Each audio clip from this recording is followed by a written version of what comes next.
ça voulait dire, c'est un langage un peu ecclésial. Alors, j'ai demandé à Guy, qui m'a dit que ça voulait dire en gros l'accueil des convertis dans l'Église, par l'Église. Alors là, j'ai mieux compris.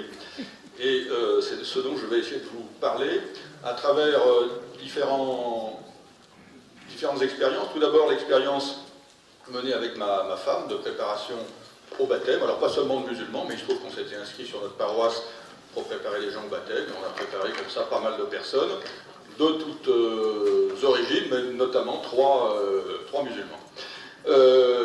Également, à travers des forums comme cela, j'ai eu l'occasion de rencontrer beaucoup de convertis et de parler avec eux. Et puis j'ai lu beaucoup de livres pour me documenter. Alors je vais vous parler un petit peu de cette question sensible, on l'a déjà abordée à plusieurs reprises, et d'ailleurs pas toujours en bien, de l'accueil des convertis dans l'Église. Mais au préalable, je voudrais vous faire part d'une petite réflexion que j'ai menée il y a quelque temps, à propos de la notion de religion. Je pense qu'on parle beaucoup de religion sans être du tout d'accord, enfin sans parler du tout de la même chose. Pour moi, une religion, c'est comme une fusée à 4 étages. La première étape, la pointe de la fusée, c'est la rencontre personnelle qu'on fait ou qu'on ne fait pas avec Dieu. Le deuxième étage de la fusée, c'est la pratique. J'ai rencontré Dieu, je suis converti, etc. Je pratique. Mais je peux très bien pratiquer sans jamais avoir rencontré Dieu. Je connais un garçon qui est athée, franc-maçon, et qui va à la messe tous les dimanches, et qui donne au denier du culte, pour faire plaisir à sa femme, et puis également parce qu'il pense que le catholicisme, ça fait partie de l'identité de ce pays. Donc il n'y a pas forcément de lien. Le troisième étage de la fusée, c'est la communauté. On peut ne pas être croyant, on peut ne pas être pratiquant, et se sentir bien au milieu de chrétiens, ou bien se sentir bien au milieu de musulmans, ou bien se sentir bien au milieu de juifs. Et puis le quatrième étage de la fusée, c'est l'anthropologie. Je ne suis pas forcément croyant, je ne suis pas forcément pratiquant, je n'ai pas forcément besoin de vivre dans un groupe religieusement homogène, mais si je suis chrétien, je suis pétri de ce sentiment d'ouverture, d'empathie, de remise en question de moi-même. Si je suis juif, j'aurai peut-être une autre anthropologie, si je suis musulman, j'en aurai peut-être encore une autre, et on voit bien qu'il y a des différences de sensibilité. Et alors, pour avoir moi-même, pendant 10 ans, enseigné à Vénissieux sur le quartier des Minguettes, je vois que l'islam, par exemple, est très présent sur le segment communautariste et anthropologie. Tu fais ton ramadan, tu ne le fais pas. Tu manges du porc, tu n'en manges pas. Voilà, il y a des signes, des manières de se comporter, des manières de ressentir. Certains sentiments, parfois se sentir victime. Bon, voilà, c'est ce que j'appellerais l'anthropologie. Alors, quand on parle, par exemple, de conversion à une religion, j'affirme qu'on ne se convertit au christianisme aujourd'hui que parce qu'on a fait une rencontre personnelle avec le Christ, c'est-à-dire la pointe de la fusée. Maintenant, pour les personnes très nombreuses que j'ai rencontrées qui sont converties à l'islam, je ne dis pas qu'il n'y en a pas qui se sont convertis par la fine pointe, je n'en sais rien, mais ce que je vois, c'est qu'on se convertit plus à l'islam sur le côté communautaire ou anthropologique. On vit entouré de musulmans, ils font tous leur ramadan, on fait son ramadan. J'ai une gamine au mois de juin, je me dirigeais vers la cantine, elle a un prénom français, un nom français, elle me dit « Monsieur, n'y allez pas, vous allez casser votre ramadan ». Pour elle, vivant aux Minguettes entouré de musulmans, ça ne lui venait pas à l'idée qu'on puisse ne pas être musulman. Voilà. Donc, je veux bien préciser les choses parce que je voyais tout à l'heure le Progrès qui titrait, il y a beaucoup moins de conversions de musulmans au christianisme que de chrétiens à l'islam, mais parce qu'on ne se situe pas forcément sur le même segment. Donc, la place de l'Église, elle est ni dans le premier segment, ni dans la pointe, c'est pas l'Église qui fait qu'on a une rencontre ou pas avec le Christ. Elle ne se situe pas non plus dans le côté anthropologique, elle va se situer clairement dans le deuxième étage, c'est-à-dire la pratique. L'Église, c'est celle qui nous permet, quand on est catholique, chrétien, d'accéder au sacrement, d'accéder à la parole, etc. Et puis il y a le côté communautaire, c'est-à-dire que bien souvent, autour de l'Église, il y a une communauté. Voilà, je fais cette petite introduction parce qu'elle me semble importante pour bien savoir de quoi on parle. Alors, à travers notre expérience, ma femme, à moi et à nous tous, je dirais, et c'était une évidence, que l'Église, en tout cas je vais parler de l'Église catholique n'évangélise pas, ou pas toujours, ou pas assez, ou trop rarement. Demain je serai amené à prendre la parole sur les manières dont les personnes se convertissent, c'est-à-dire de quelle manière Dieu les touche, et donc le Christ les touche, hein, parce que nous, les croyants, les chrétiens, on croit à un Dieu qui est venu vers nous, qui s'est manifesté, qui nous a permis de le toucher, de l'entendre, voilà. Hein, bon. Donc, l'Église catholique n'est pas forcément très présente dans ce rôle, alors, pour tout un tas de raisons. D'abord parce que c'est peut-être pas forcément sa mission, hein. L'Église, elle est là pour administrer les sacrements, et voilà. Est-ce qu'elle est là pour évangéliser? Je n'en sais rien, je pose la question. Notre Église catholique, et c'est sans doute à son honneur, est très axée sur le dialogue. Donc si on dialogue avec les musulmans, ben on ne veut pas les froisser, donc on ne veut pas se montrer prosélyte, il ne s'agirait pas quand même de froisser les sensibilités. On voit bien de quelle manière ce week-end a été perçu, hein, par certains qui parlent d'un retour des croisades. Hein, bon, voilà. Ben c'est quand même un des titres du progrès aujourd'hui. Il y a également, ça part aussi d'un souci louable, la peur de mettre l'autre en danger. On a eu tout à l'heure des témoignages, mais on pourrait les multiplier quand M. Captan, aujourd'hui même dans le progrès, dit que les cas de persécution de convertis par leurs ex-coreligionnaires sont une exception. Je dis c'est faux. C'est faux. On en connaît, on est tous impliqués là-dedans et on sait que c'est la règle. Bon, donc, il y a des prêtres, effectivement. J'ai eu un jour un prêtre bien connu, à qui je parlais d'une convertie en grave situation dans mon quartier. Elle était menacée de mort par son père, qui m'a simplement répondu « Les gens qui l'ont évangélisé sont des criminels. » Bon, voilà, ça m'a été dit.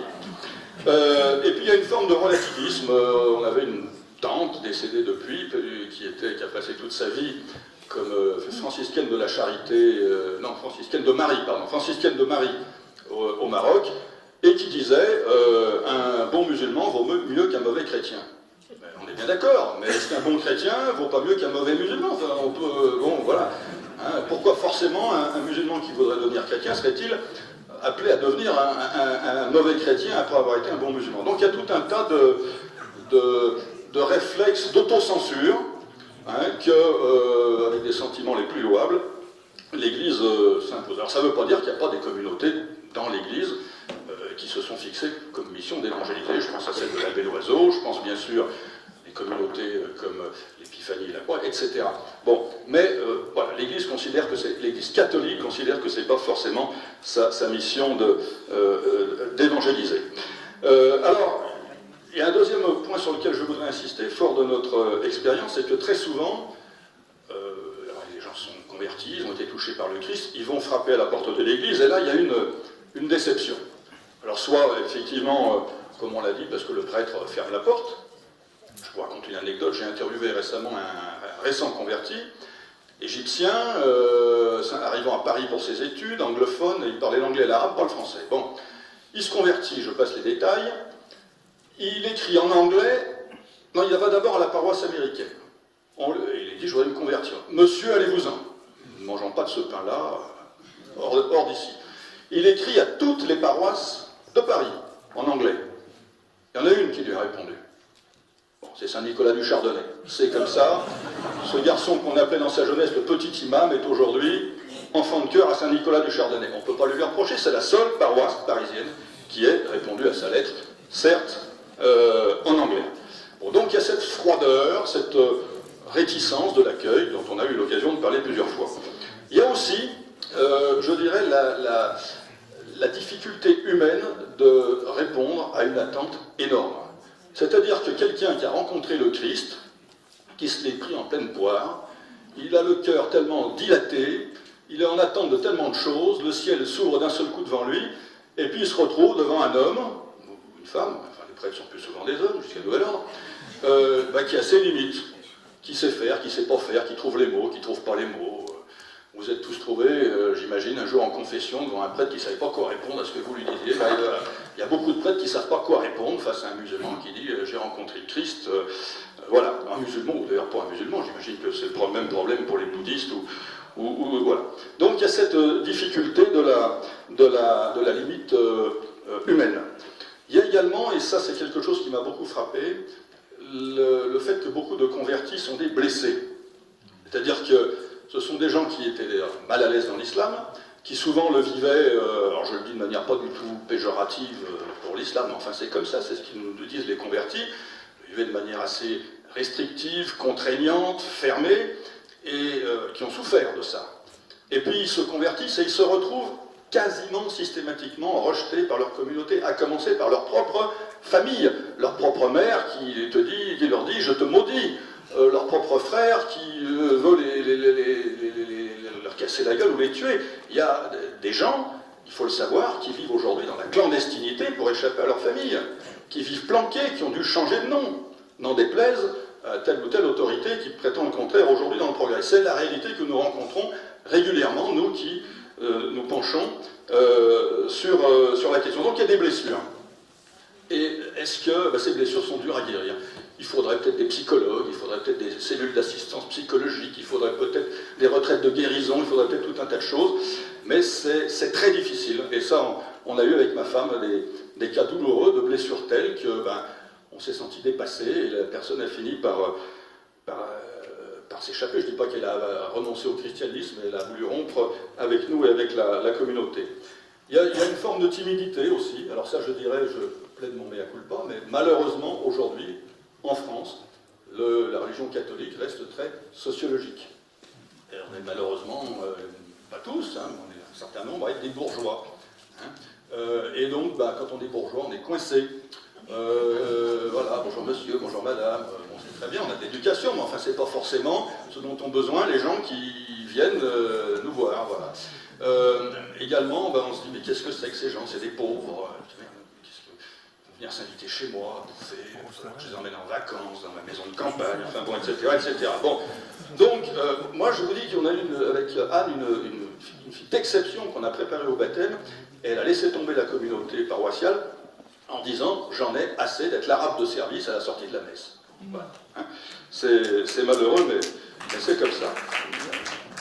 Alors, il y a autre chose également qui est difficilement vécue, qui peut entraîner une déception, qui est la longueur de la préparation. Vous avez des gens qui sont assoiffés de Jésus, qui veulent connaître le baptême, on leur dit « bon, ça va durer 3 ans ». 1 an de discernement dans une arrière-salle paroissiale, meubles en formica, voilà, les petits dessins en papier crépon, machin, bon voilà. Et puis au bout d'1 an de préparation, on va pouvoir commencer la préparation au baptême, enfin 1 an de discernement, 2 ans de préparation au baptême. Moi j'en ai dit qui m'ont dit, j'ai failli péter un câble. J'ai failli péter un câble. Alors heureusement, il y a le moment du baptême.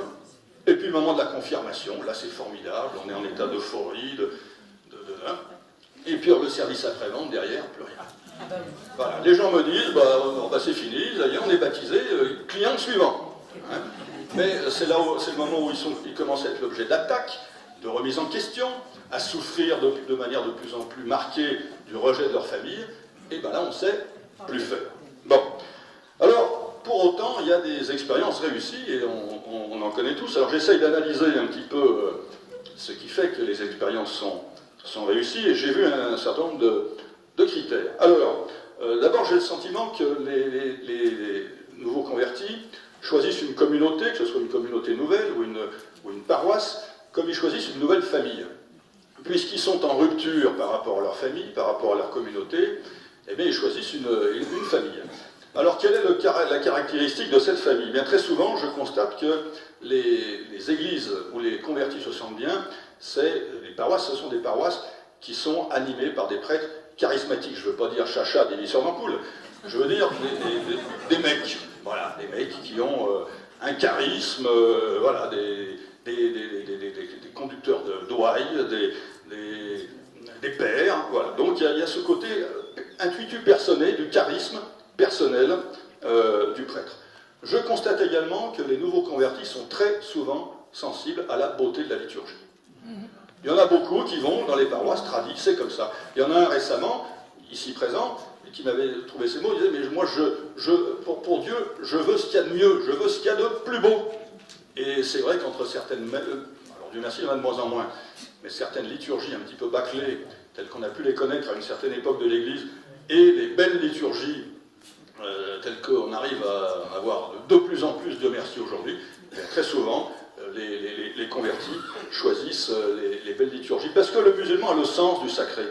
Pour lui, Dieu, c'est pas donné comme le Christ qui je pense que c'est malheureux, mais il y a une pente dans notre Église catholique, années 70, mais enfin on a quand même encore pas mal ça. Comme le Christ est venu sur terre, on n'a que des chants de messe où il est question de ruisseaux, de chemins, de vertes prairies, etc. Enfin bref, on se croirait à la campagne, un jour de chasse, bon mais c'est très bien. Mais enfin, le musulman, lui, pour lui, Dieu est inaccessible. Il a donné un jour son Coran, mais sinon, sa parole, mais sinon, alors le musulman, il lève les yeux vers le ciel, et les mains vers le ciel, et il adore, et il cherche Dieu. Et une belle liturgie, c'est ça.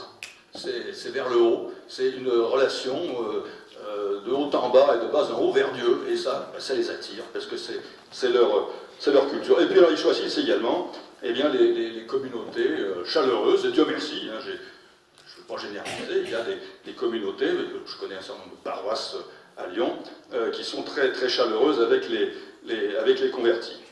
Donc, voilà pour les paroisses, voilà aussi pour certaines communautés nouvelles. Je pense à une communauté comme Communion et Libération, qui à Lyon fait un très très bon travail avec les convertis. Ce qui me frappe, et on en parlait hier avec ma femme, c'est plutôt elle que ça frappait, mais j'ai repris cette idée à mon compte, c'est que le converti a un respect immédiat de l'Église institution. Nous, les chrétiens, les chrétiens de souche, on va dire, on est des contestataires. On trouve toujours tous les défauts du monde à notre Église, à notre pape, à notre curé, etc., à nos évêques. Le converti, c'est au sens propre un fidèle. Il adhère à l'Église. Et je lisais ça dans un livre récemment, le père Godel, qui a fait une recension de nombreux témoignages de conversion, et qui dit, mais dans la grande majorité des cas, le converti adhère avec enthousiasme à cette Église qu'on se plaît, nous au contraire, les chrétiens, à dénigrer, avec laquelle on prend des distances, même si on est croyant, même si on est pratiquant, il faut montrer que le musulman, lui, il adhère à l'Église, il est fidèle à l'Église, et moi je suis très frappé de voir comment les convertis sont les plus assidus. Si on propose un pèlerinage, ils sont là. Si on propose une marche, ils sont là. Si on propose une cérémonie, une conférence, etc., etc. Il y a toujours les convertis, en tout cas ceux qu'on connaît, qui sont là. Donc ce sont véritablement des fidèles, et pour moi c'est une sacrée ressource pour notre Église. Et je pense que si notre Église a du plomb dans l'aile aujourd'hui, c'est une partie de sa responsabilité quand même, et si l'Église rebondit un jour, ce sera notamment grâce à ces convertis qui payent le prix quotidiennement pour venir vers elle. Alors on a beaucoup parlé de l'Église institution, mais l'Église c'est aussi l'Église communauté, l'Église c'est chacun de nous, et donc je voudrais souligner le rôle de tout un chacun. Alors d'abord pour la conversion, puisque je disais tout à l'heure que ce n'est pas l'Église institution qui va évangéliser, mais les convertis sont souvent convertis par le contact avec tel ou tel d'entre nous, et souvent la manière la plus imprévue. J'ai rencontré un jour quelqu'un qui s'est converti, parce que dans le désert algérien, où il s'était perdu, une voiture s'est arrêtée, le gars a ouvert la porte, lui a tendu un évangile et il est reparti. Et il lui a dit comme ça, monsieur, je crois que vous avez besoin de quelque chose. Le gars a eu peur, il s'est dit, mon Dieu, un terroriste, oulala, non, j'ai besoin de rien. La voiture est repartie, elle s'est arrêtée, elle a fait marche arrière. Le type lui dit, si, je crois que vous avez besoin de quelque chose. Il lui a tendu, c'est un évangile selon saint Matthieu. Et la voiture est repartie. Le gars qui était perdu comme par hasard a retrouvé sa route.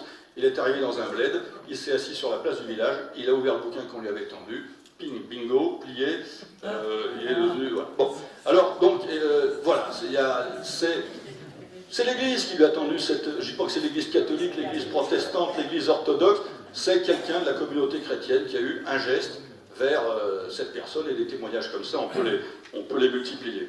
Il y a aussi le rôle des associations. Alors, Mission Angélus en est un exemple, Mercabel et Loteros, l'association dont je m'occupe un petit peu à Lyon, qui vient en aide matériellement aux convertis en difficulté. Voilà, communautés nouvelles comme la communauté de l'Épiphanie et de la Croix. Voilà, donc des associations qui ne sont pas forcément toutes dans l'Église, mais qui sont composées de gens qui sont membres de l'Église et qui viennent apporter bien ce lien fraternel, familial, chaleureux.